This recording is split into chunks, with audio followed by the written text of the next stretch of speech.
I know that you will complete it. You will see it through, yeah. I know that you're still working on me, and everything that you say you'll do, 'cause I believe that you are faithful, oh, you are faithful, oh, you are faithful.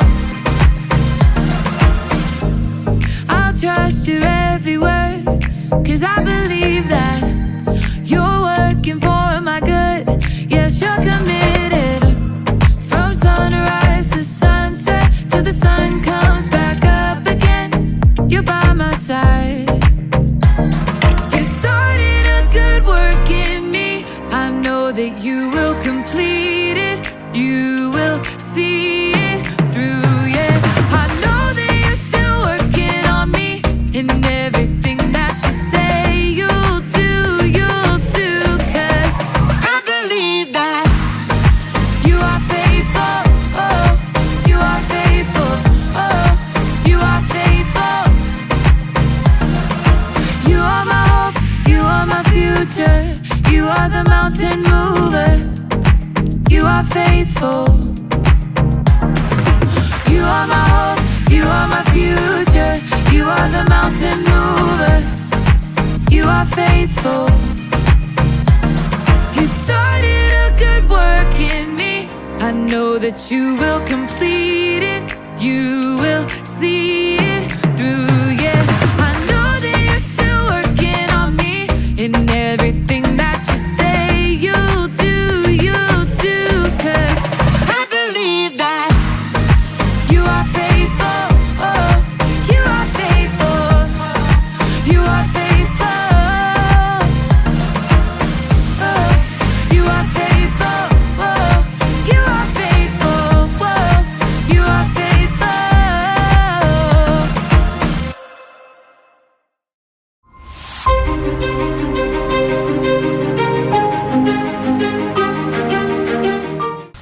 Oh, hey everyone, I'm Erica, and all month long we've been talking about commitment. Commitment is making a plan and putting it into practice. So I've been training for a 5K race, and guess what? It's only a week away. So I'm a little nervous about it. You see, I haven't told anybody this. This'll be my first 5K ever. My friends convinced me that I would enjoy running a 5K. They've been running for years, so I figure they know what they're talking about. We're actually meeting up tomorrow to have a kind of pre-race get-together. I have so many questions to ask them. How long does it take to run a 5K? Will my legs hurt when the race is over? What exactly are we running from? So that should be fun. Or what if they get tired of all my questions? What if they ask me questions? Will they expect me to know as much as they do? I need to practice what I'll say. So, Erica, what's your favorite part about running? The running part? How many marathons have you run this year? This year? None. If you were running on a track headed west at 12 miles per hour and a train 127 miles away was traveling from the opposite direction at 84 miles per hour, at what part of the track would you and the train meet? I don't know. You don't know?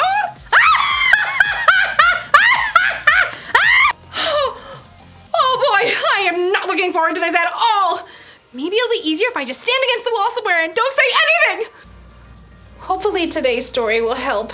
It's about saying what's on your mind, even when you don't have all the answers. See you soon.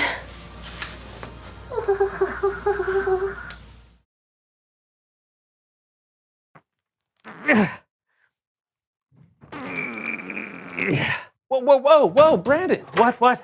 Take it easy there, man. What? You have to use those things properly. Do you know how many side effects there are to that? With this? What? Yeah. Like what? Well, they cause flexing, bruising, exhaustion, tiredness, nausea, headaches, body aches, Heart aches, fake aches, energy loss, energy gain, thoughtful conversations, pointed observations, excited exclamations, neutral fingernails, you can't stop dribbling a basketball, flat feet, incredibly arched feet, scissor hands, makes you lose your keys. Water starts to taste like orange juice, which is really bad when brushing your teeth. Vitamin D deficiency, moist palms, all your electronics break, gawking onlookers, frenetic trimbles, traumatic frimbles, grammatic mumbles, tic-tac tumbles, your eyes become toes, your mom forgets your birthday, you get too muscly and you can't wash your back in the shower, paper cuts, soft stool, so every time you try and sit down on a stool, it just collapses under you. You bump your head indoors when you walk through, tremendous lats, and dry mouth. Whoa, that's impressive. Are there any side effects to talking so fast?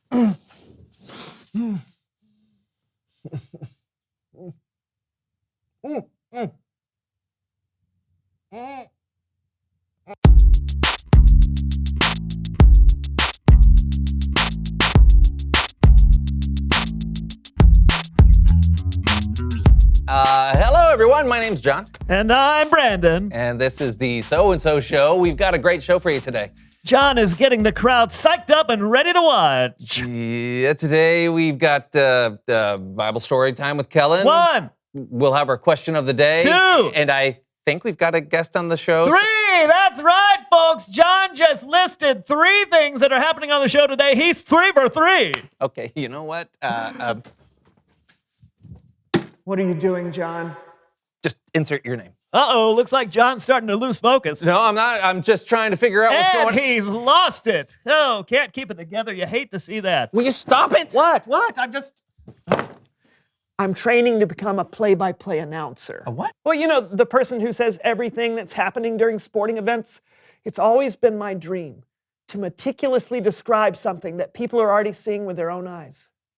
Yeah, that does sound pretty exciting. I know! And here's an expert to give me some pointers. Please welcome someone who knows stuff!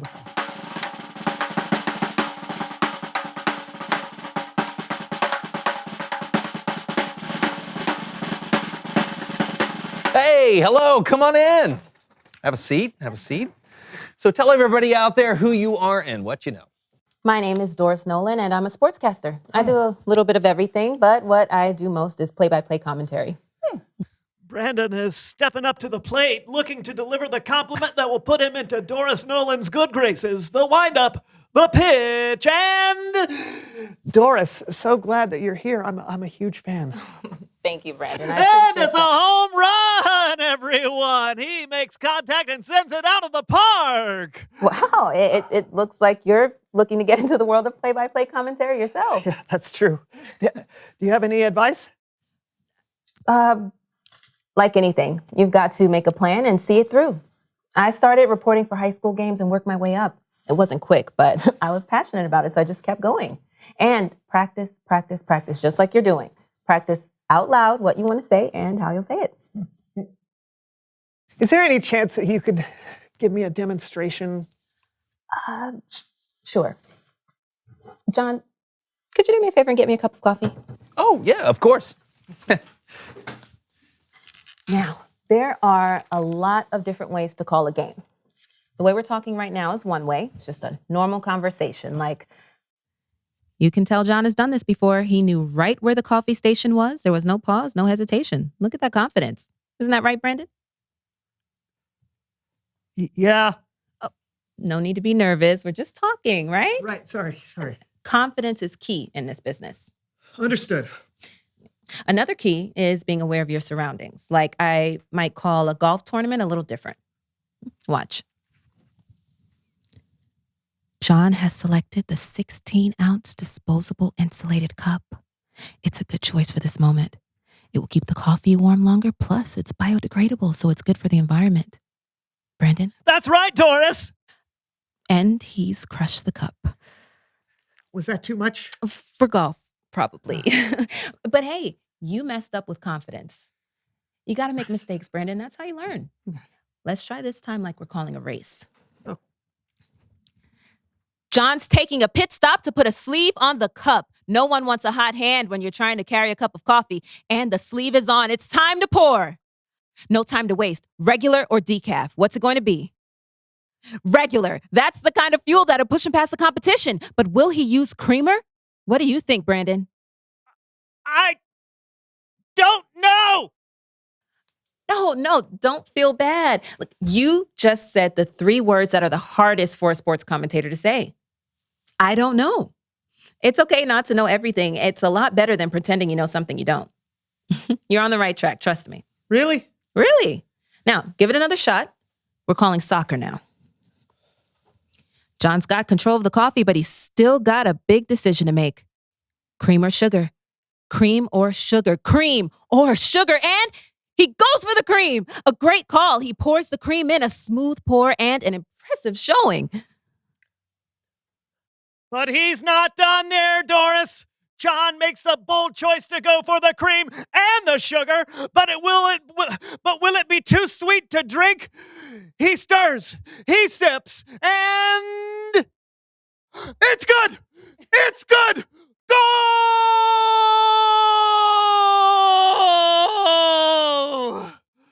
That was awesome. Thank you for your help. And thanks for the coffee, John. You're welcome. It's Bible story time with Kellen!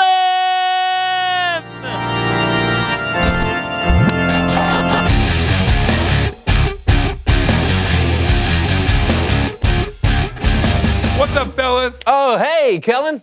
What are we talking about today? Well, today we're talking about a time Jesus asked his disciples this question: Who do you say I am? And we'll find out what they said today on Thinking Out Loud. Here's how this game works. I will ask our contestants questions. They will be given a moment to think before they answer, and then they will answer the question out loud. Let's meet our contestants. My name is Erica, and I'm a real estate agent in Omaha, Nebraska. I'm Louise, and I wanted to give a quick shout out to my friends back home in Linwood, California. Go Falcons! Woo! And I'm one of the 12 disciples of Jesus. Hi, I'm Peter. I don't think I have to tell you this, but just in case, the real Peter never appeared on a game show. Let's play Thinking Out Loud. First question is for Erica. Can God, the creator of the universe and everything in it, create something that is too heavy for himself to lift? Erica, start thinking. Wow, okay, that's a hard one. Now, I know that God can do anything, right? So he can create anything. But then, God is also really strong. So there's nothing he can't lift.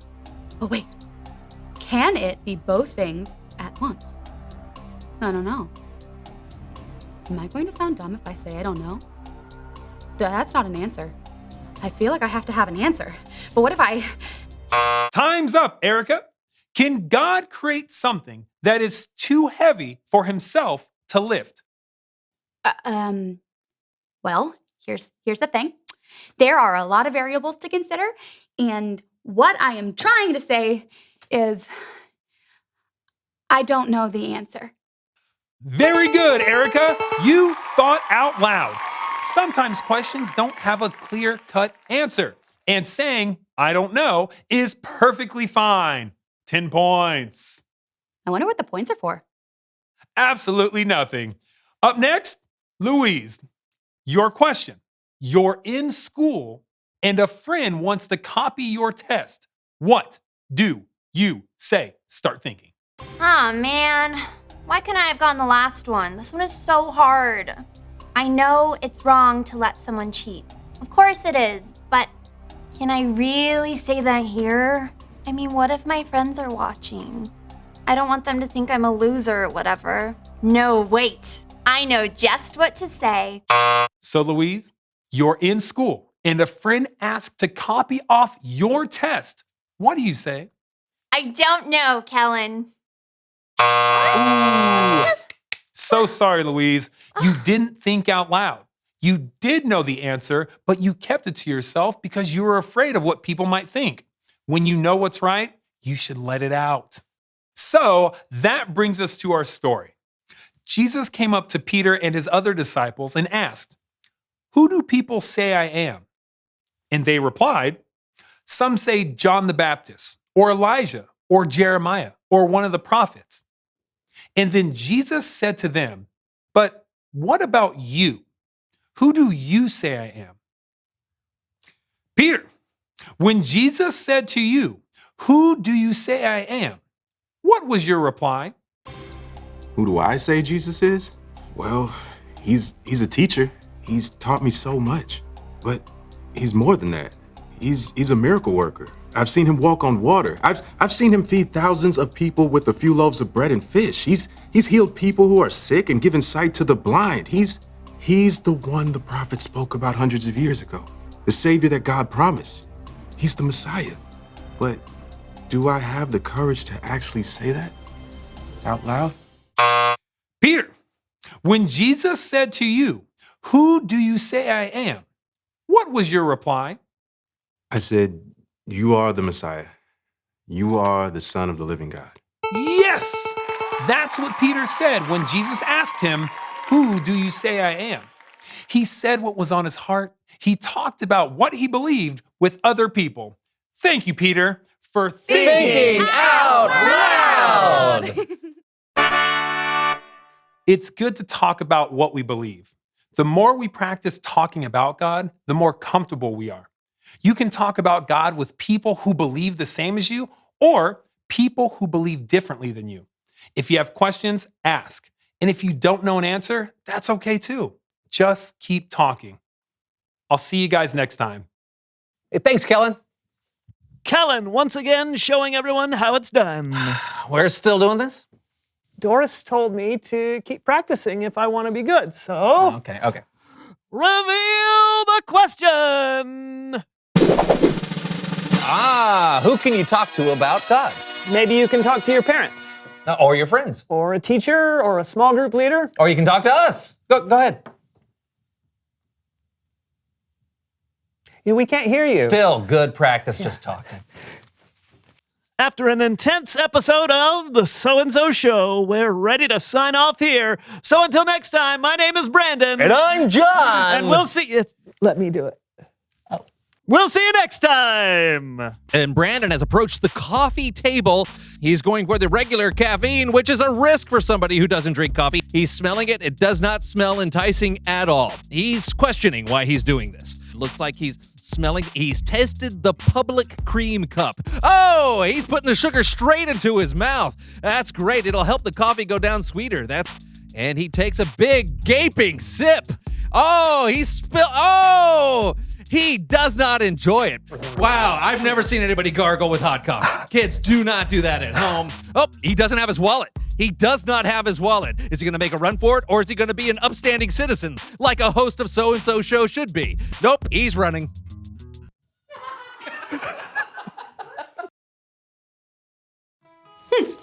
So Peter and the other disciples had a lot of questions. People had been wondering for months, years even, who Jesus really was. But it was important for the disciples not to just wonder about, but to talk about it. So Jesus asked, "Who do you say that I am?" Even though they all had thoughts about who Jesus was, Peter was the only one who had the courage to say what he was thinking out loud.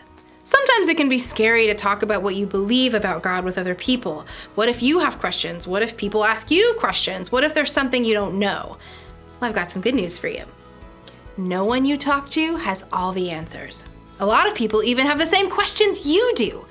That's why it's important to practice talking about God. Sometimes it helps to say something out loud to really know what you believe. And sometimes you can learn something new from someone else. So, don't be afraid to get a conversation started. You got a few minutes? I have some questions. Me too! I'm glad I'm not the only one. So, when you're excited about something God has done for you in your life, share it with someone out loud. And when you aren't sure about something, ask your small group leader or someone you know who follows Jesus for wisdom. Together, we can help each other understand what God has done in the past and what he's doing in our lives right now. Here's the one thing to remember today. Practice talking about God. If you have questions, ask. And if you don't know something, say so. And if you think you know an answer, have the courage to say what you're thinking out loud. So, what do you want to talk about? What I always want to talk about. Stuff. I get it. Because you're a stuffed animal? Yeah, get it? Because I'm made out of stuff. Okay, I'll go back in my corner. Yeah. Bye.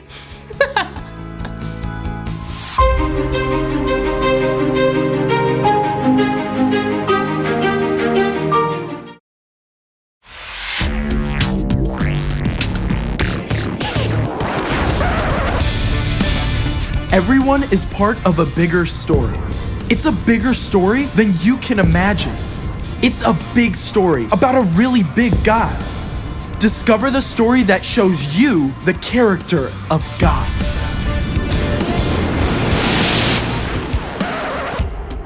Hey there, I'm Caleb, and this is my Bible. At first glance, it might seem like 66 random books. But truth is, there's a master plan here. Every word is inspired by God. Dozens of writers wrote down the words of God's story over hundreds of years. How God created us and loves us so much, He made a way to rescue us, even when we turned our backs on Him. These writers were committed to sharing God's deep love for His people. And I have 5 stories right here to show us what true commitment can look like. We start off with a reminder from the Apostle Paul to the believers at the church in Corinth. In a race, all the runners run. All who take part in the games train hard to get a crown that will not last. But we do it to get a crown that will last forever. When it comes to faith, there are 2 things that matter most: loving God and loving others. And it takes training to put them into practice. Now we're headed back a few books to the first book of the New Testament, Matthew. Here, Jesus shares a story. 2 guys both have amazing plans to build their new beachfront homes. But while one chooses to build his house on a sturdy rock, the other one picks out a nice sandy lot. The homes, they look spectacular until a rough storm blows in. Then there's only one house that's ready for the blast. Let's page over 2 books to Luke. As usual, Jesus has set time aside to talk with God, but his closest followers are curious. They're like, we know it's important to pray, but how are we supposed to do it? Do they need 3 hours or a lot of fancy words?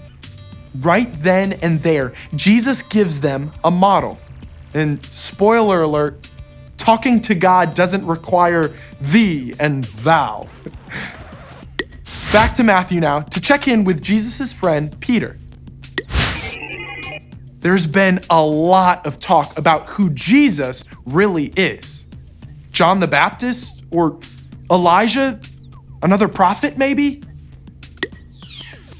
But Jesus turns the question back to his friends. Who do you say I am? And as usual, it's Peter who has the fire and guts to make a bold statement. We wrap up the month in the book of Mark. Here, Jesus and his friends are hanging out in the temple near the offering box. Lots of people put in handfuls of gold coins, but one widow puts in exactly 2 small pennies. Kind of cheap, huh? Except that Jesus claims she's given more than all the others. True commitment means choosing to follow God and putting that into practice in every area of your life. I sure can't wait to see how it plays out in you and me.